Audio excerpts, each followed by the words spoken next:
प्रणाम। मैं सूर्यपुत्र सुग्रीव आपको प्रणाम करता हूँ। हे सुग्रीव जी, मैं अयोध्यापति महाराज दशरथ का पुत्र राम अपने अनुज लक्ष्मण के साथ आपको प्रणाम करता हूँ। आइए गुफा की ओर चलिए, अपनों चरणों की धूल से गुफा को पवित्र करिए। आइए मित्र, आइए।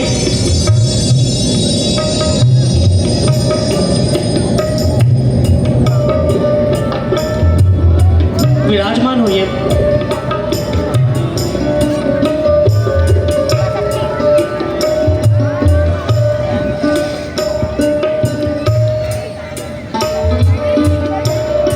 कहिए, आप इस वन में क्या कर रहे हैं? सुग्रीव जी, मैं अपने पिता की आज्ञा का पालन करने के लिए 14 वर्षों के लिए अपनी भार्या सीता के साथ वन आया था, किंतु दुष्ट रावण ने पंचवटी से मेरी भार्या सीता का हरण कर दिया। मैं अपनी पत्नी सीता को ढूंढते ही इस मार्ग में चल रहा और माता शबरी के कहनुसार मैं आपसे मित्रता करने आया। मैं धन्य हो जाऊंगा।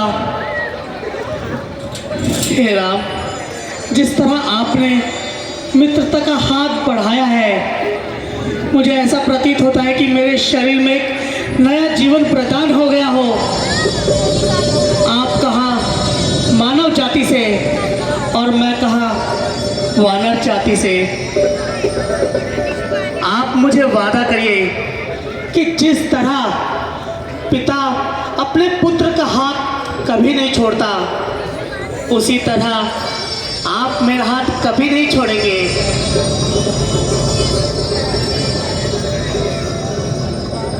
सुग्रीव जी, जो मित्रता का धर्म होता है वो जात, पात, योनि ये सबसे ऊपर होता है। संसार में जितनी भी रीतियां हैं सबों में भेदभाव है। केवल एक मित्रता का धर्म ऐसा है कि जिसमें एक मित्र दूसरे के लिए निस्वार्थ होकर जीता है और उसका उद्देश्य केवल इतना होता है कि अपने मित्र की मनोकामना को पूर्ण करना, चाहे वो उसके आत्मविनाश के मूल पर ही क्यों ना हो। इसलिए हे मित्र, आज से ये राम आपको मित्र के रूप में स्वीकार करता है। बोले रामचंद्र की, बोल लखन लाल की।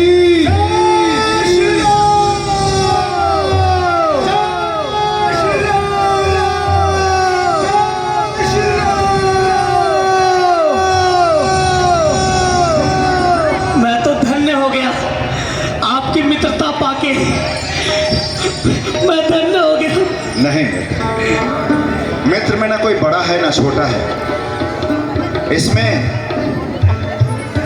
हाथ जोड़ने की भी परंपरा है। मित्र तो बस गले मिलता है। एक बार फिर से मिल लीजिए मेरे को, मेरा मन चित्त हो गया है। सुग्रीव जी, जब आपसे हमने मित्रता की तो मेरा यह कर्तव्य बनता है कि मैं मित्रता के धर्म को निभाऊं। आज से मेरा सुख दुख आपका और आपका सुख दुख आज से मेरा हुआ। आप इतना बताइए कि माता सीता की खोज के लिए हम क्या कर सकते हैं? मित्र, रावण दक्षिण दिशा की ओर लेके गया है सीता को। मैं मार्ग जानता नहीं कि वहां जाने का रास्ता क्या है, वो कहां रहता है, मुझे इसका कोई ज्ञान नहीं।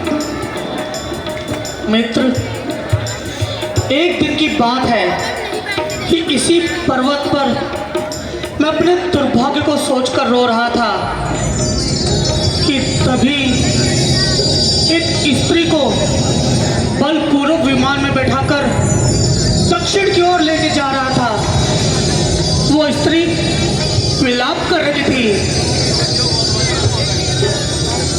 उसने मेरी ओर देखा और एक आभूषण की पोटली मेरी ओर फेंका। मैं अभी आपको वो आभूषण दिखाता हूँ कि कहीं माता सीता के वो आभूषण तो नहीं। शीघ्र लाइए सुग्रीव जी।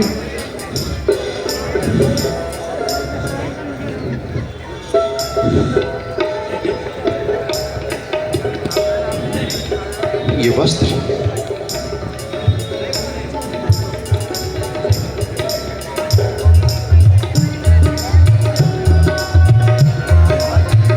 लक्ष्मण, लक्ष्मण ये तो सीता के कुंडल है। यह सीता के कुंडल है लक्ष्मण। इसे महाराज जनक जी ने विवाह के समय में सीता को दिया था। और यह देखो, ये उसके पैरों की पाजेब है। जब वो इसे पहनकर पुष्प वाटिका में पुष्प तोड़ने जाती थी तो जैसे उसके झंकार से पूरी वाटिका गुंजायमान हो जाती थी। और लक्ष्मण ये देखो, ये उसके साड़ी का टुकड़ा है। जब भी मैं खाने के लिए बैठता था तो इससे मुझे हवा करती थी, और जब मैं साधना करके उठता था तो वो इसी पर मेरे चरण रच लेकर आशीर्वाद लेती थी। लक्ष्मण पहचानो नहीं, ये सीता के है, सीता के आभूषण है ना लक्ष्मण। तुम तो जानते हो ना भाई, पहचानो नहीं लक्ष्मण, सीता के है ना। देखो ना, देखो भैया, ये कंगन मैंने तो चरण निहारे हैं, देखे माता के कान नहीं।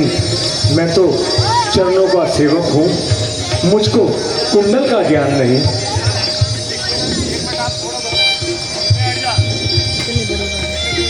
मित्र, आप चिंतित ना हो, मैं अभी अपने वानर योद्धाओं को बुलाकर सीता माता की खोज में लगा देता हूँ।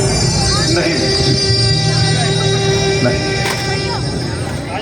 अभी वो समय नहीं आता है। सीते, तुम अपने आभूषण फेंककर जो संदेशा तुम अपने इस राम को देना चाहते थे, वो संदेशा इस तुम्हारे राम को मिल गया है। जिस दुष्ट ने, जिस पापी रावण ने तुम्हारा हरण कर हमारे रघुकुल के ऊपर कलंक लगाने का प्रयास किया है, ये राम उसके कुल समेत उसका नाश कर देगा। बस समझो सीते, तुम्हारे इन आभूषणों ने, तुम्हारे वस्त्र के इस टुकड़े ने तुम्हारा संदेशा राम को पहुंचा दिया है। अब बस किसी भी प्रकार से अपने प्राणों को संजोकर उन असुरों के बीच में रखना, क्योंकि तुम्हारा ये राम तुमसे बहुत प्रेम करता है। अब पर्वतों को लांघकर, सागरों को लांघकर, पृथ्वी का सीना चीर के, आसमान का दो पार कर राम तुम्हारे सम्मुख आएगा और तुम्हें उस दुष्ट रावण से बचाएगा। तुम बस अपने प्राण को संजोकर रखना सीखेगा, अपने प्राण को संजोकर रखना।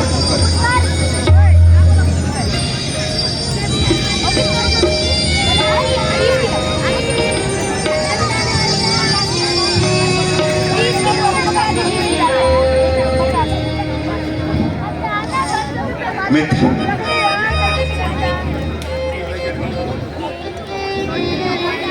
मैं सीता की सुधीर हूं।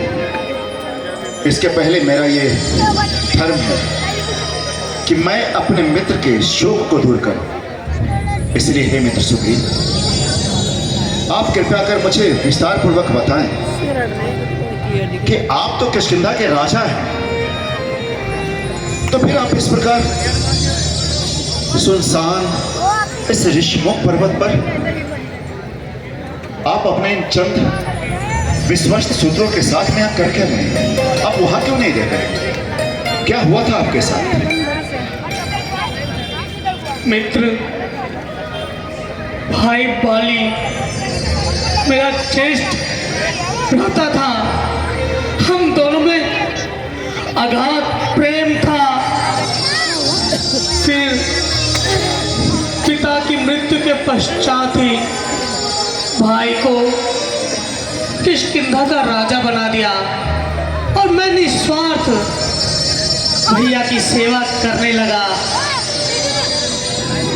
फिर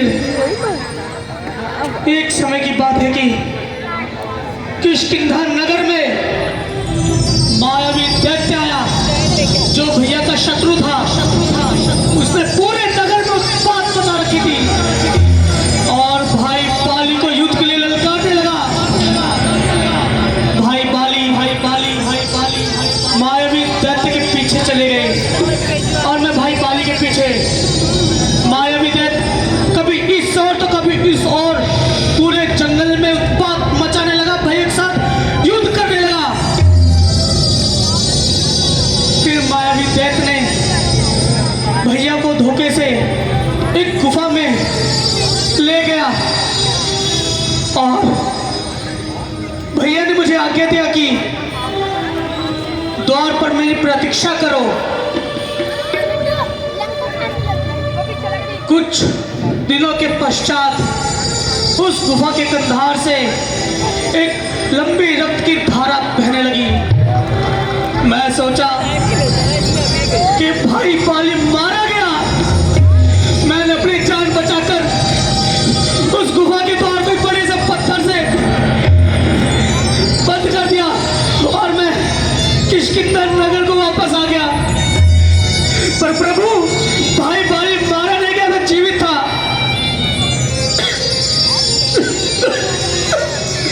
फिर भाई बाली जब नगर आया और मुझे सिंहासन पर बैठा पाया तो उसने मुझे लात घूसों से इतना मारा कि मुझे नगर से बाहर निकाल दिया और मेरी पत्नी को मुझसे छीन लिया।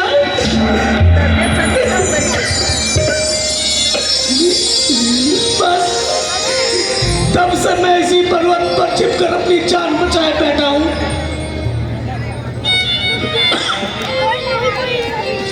हे सुग्रीव जी, अधीर राम, अब आप प्रभु श्री राम जी की शरण में हैं। अब आपके सारे दुख दूर हो जाएंगे, चिंता न करें। बहुत अनुचित हुआ आपके साथ। बाली आपका ज्येष्ठ भ्राता है, किंतु बाली ने जो कुकृत किया वो क्षमा के योग्य नहीं, वो क्षमा के योग्य नहीं। पर प्रभु, भाई बाली बड़ा ही बलशाली है। उसकी ताकत का अंदाजा आप ऐसे लगा सकते हैं कि जैसे ये 7 ताल के पेड़ खड़े हैं, वो एक ही वार से इनको गिरा सकता है।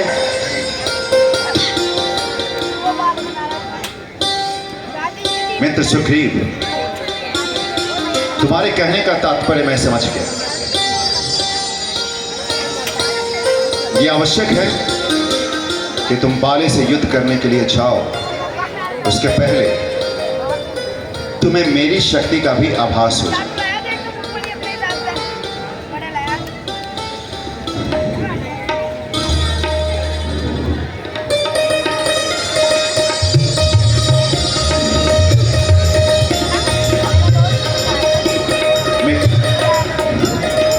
मैं अपने एक ही बाण से ये सामने खड़े 7 ताल के वृक्षों को छेद सकता हूं।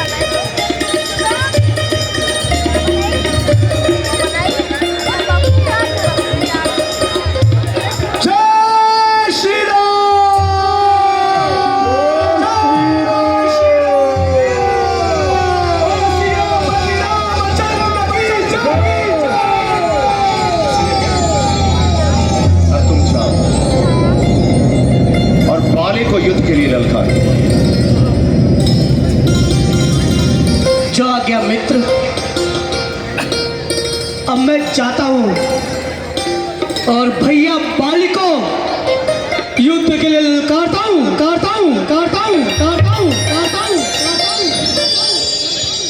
आज्ञा दीजिए मुझे। जाओ मित्र।